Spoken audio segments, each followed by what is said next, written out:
नमस्कार मित्रांनो, आज आहे तिसरा दिवस। मी भाकऱ्या करते आहे। आता सध्या जेवण झालेलं आहे माझं बनून। डाळीला फोडणी द्यायची आहे। नैवेद्याला गोड शिरा केलेला आहे। मी नैवेद्य दाखवलेला आहे। झाडलोट झाली आहे। मधुर आंघोळ केलेली आहे आता। आणि पूर्वीची आंघोळ झाली आहे, ती लोळत पडली आहे बघा। तिला गाणे लावून दिले, आंघोळी पाडून झालेली आहे। नैवेद्य दाखवला देवाचा, पूजा झाली आहे देवाची। आता 3-4 भाकऱ्या टाकून घेते, 2-3 चपात्या टाकलेल्या आहेत मधुरापुरत्या। आणि ह्यांना आज ऑफिसला जायचं आहे, तर डब्बा करते। कोबीची भाजी करते आज मी। आज मला बेसनाचे लाडू करायचे, तर ते मी माझी सगळी कामं आवरून झाल्याच्या नंतर करायला घेणार आहे। साधारण 11:30च्या दरम्यान चालू करायला। आणि बेसन भाजायला तुम्हाला तर माहिती आहे किती वेळ जातो। बेसन चांगलं भाजून घेणार आणि त्यानंतर मग त्याचे लाडू वळायला घेणार। तर दुपारून आज ते करून घेणार, म्हणजे उद्याच्या नैवेद्याला ते लाडू होतील। आणि आज तर शिरा दाखवलेला आहे, तर मग चला तर मग बेसनाचे लाडू मग नंतर मी दाखवते तुम्हाला कसे करतात ते। नमस्कार मित्रांनो, पूर्वी आता झोपली आहे, मधुरा बाहेर खेळायला गेली आहे। आता मी लाडू बनवायला चालू करते। तर हे आहे अर्धा किलोचं बेसनाचं पीठ आहे। मी डाळ वगैरे दळून नाही आणते, मी रेडीमेडच पीठ वापरते, त्याचेही लाडू चांगले होतात। मी दाखवते तुम्हाला। तर मी ह्या वाटीने तुम्हाला प्रमाण सांगेल कसं कसं घेतलंय ते। आधी मी हे वाटीमध्ये हे अर्धा किलोचं माप आहे, तर हे मोजून घेते। आणि अर्धा किलोला 400 ग्राम साखर लागते, पिठी साखर।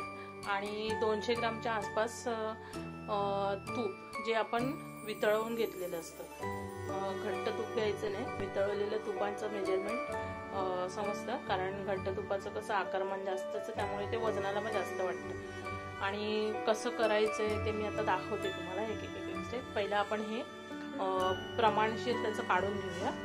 तर आधी मी हे अर्धा किलोचं जे पीठ आहे ते मोजून घेते। तर मी आधी हे एवढं काढलंय आणि बाकी हे एवढं काढून घेते।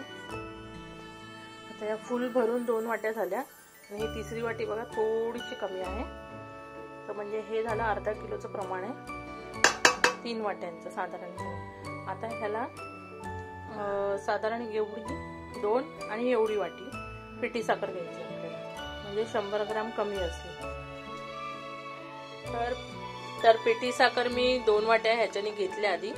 आणि ही वाटी बघा, म्हणजे पूर्ण भरलेली नाहीये, आपण काय बोलतो ह्याला 1/4 बोलतो ना, म्हणजे चौथा भाग, तेवढी घेतलेली आहे। कारण 100 ग्राम कमी पाहिजे ना, त्यामुळे त्या हिशोबाने हे झाले 400 ग्राम साखर आणि हे अर्धा किलो पीठ झालं। आता आपण ह्याच वाटीने तूप मोजून घ्यायचंय, पण त्याआधी तूप थोडं गरम करून घेते मी। तर हे आहे साधारण 150 ते 200 ml लागणार आपल्याला। तर मी अंदाजाने 200 ml घेतलेले आहे, म्हणजे साधारण 1 वाटी येतं। तर आपण 3 वाट्या अर्धा किलोला धरलं तर 1 वाटी येतं। मी एक अंदाज काढलाय साधारण, बघूया किती तेल ते बेसन घेतं त्याच्यावरती आहे। तरी 200 ml मी काढून ठेवलेलं आहे।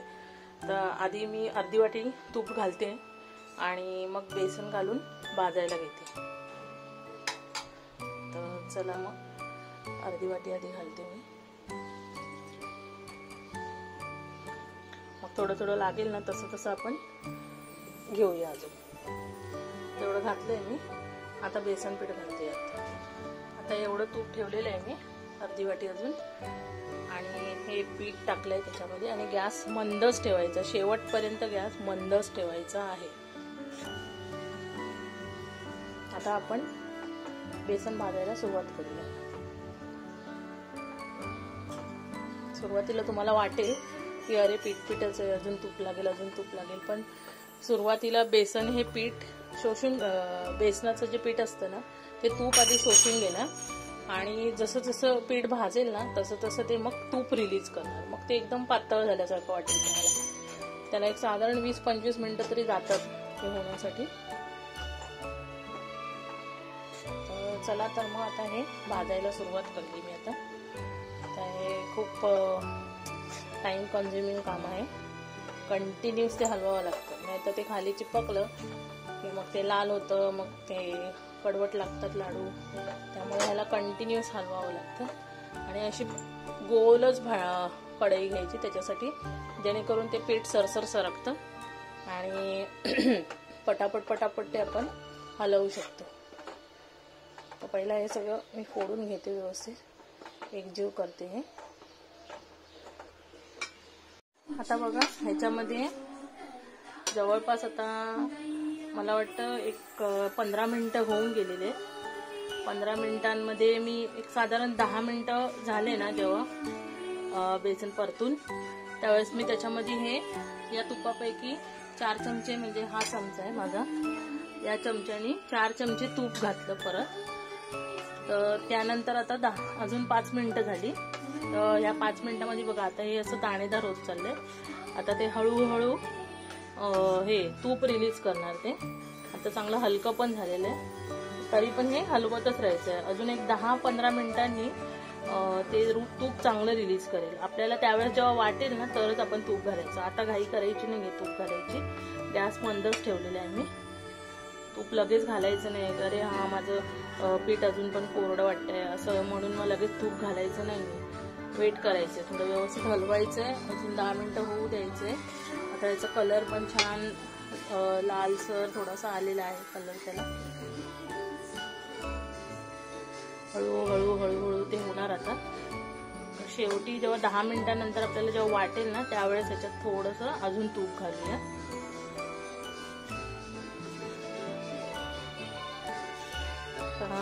सुरुवातीपासून आतापर्यंत बघितलं तर मी साधारण 2:25ला चालू केलं होतं आणि आता 45 झालं, म्हणजे साधारण 20 मिनिटं झाले ते.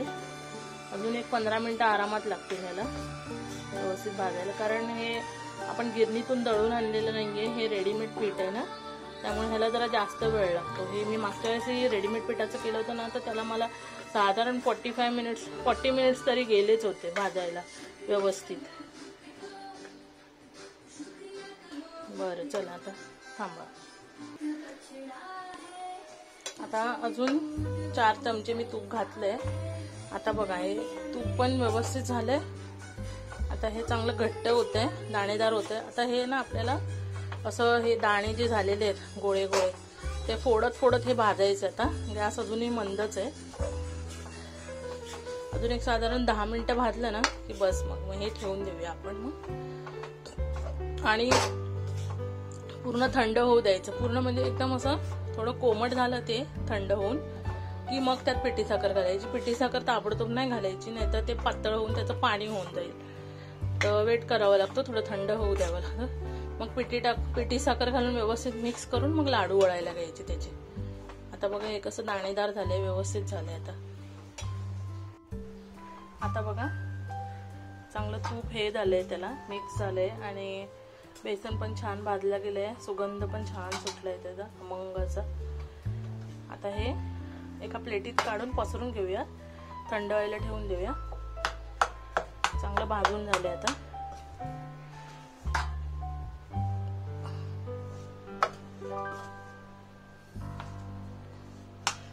थंड झाल्यावरती मग आपण त्यात पिठी साखर मिक्स करायची आणि त्याच वेळेस मी इलायची पावडर पण टाकणार, आधी नाही टाकणार. बघा हे असं तूप सुटलं ना चमच्याला, असं ह्यात हे ठेवलंय आपण त्याला, तर समजायचं की आपलं व्यवस्थित भाजल्या पण गेलंय पीठ. आणि आता हे व्यवस्थित थंड होऊ द्यायचं आपल्याला. असं पसरून ठेवायचं जेणेकरून जरा ते पटकन थंड होईल. आणि मग आपण त्यात पिठी साखर मिक्स करूया. दिसून येतं लगेच व्यवस्थित झालंय. आता हे पूर्वीला झोपवलं होतं, उठून बसली आहे ती. आता तिला गाणी लावून दिली आहे, बसली आहे ती. आता हे इथे थंड व्हायला ठेवलं आहे गणपतीच्या बाजूलाच, खेळत बसली आहे पूर्वी. नको सांडू बबडू पाणी.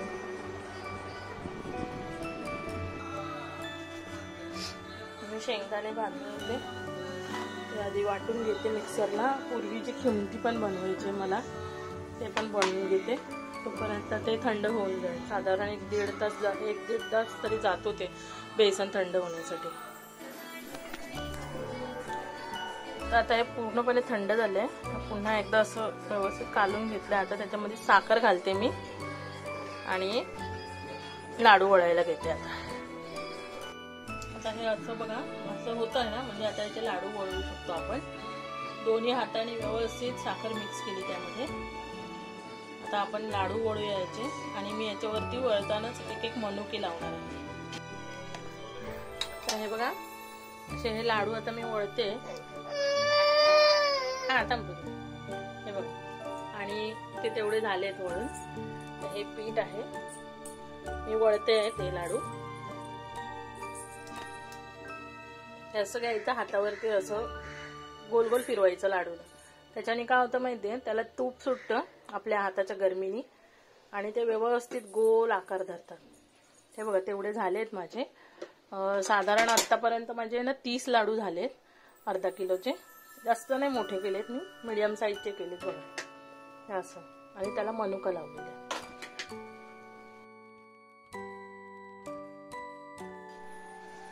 बघा एवढे झालेत लाडू माझे. जवळपास 37-38 लाडू झाले. छोटे छोटे म्हणजे मीडियम साईजचे केले, जास्त मोठे नाही केले. बघा